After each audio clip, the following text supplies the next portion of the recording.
কায়েম বা ইসলামী শাসনতন্ত্র চালু করার তাহলে উপায়টা কি হবে তাদের?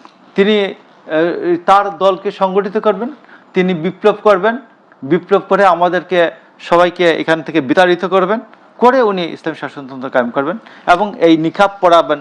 আপনি নিশ্চয়ই সংসদ তো কভার করছেন, জাতীয় সংসদে জামাতে ইসলামের যারা প্রথম 1991-এ 2জন না 3জন ছিলেন, এদেরকে কোনোদিন আপনি চোখ ছাড়া, এই যে নেকাবের ভিতর দিয়ে যে শুধু চোখ ছাড়া কোনোদিন কিছু দেখছেন?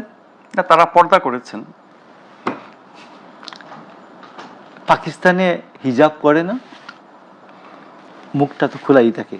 পৃথিবীতে যারা নিউজ পড়ে, ইরানে যারা নিউজ পড়ে, এটা যদি গণতান্ত্রিক অধিকার বলি, আমি আপনাকে বলছি, আমি এটা তার গণতান্ত্রিক অধিকার না, এটা তার নিজস্ব যে পদ্ধতি, সেই জীবন পদ্ধতির জন্য তিনি পরিষ্কার করে বলুন যে আমরা এই পদ্ধতি বিশ্বাস করি।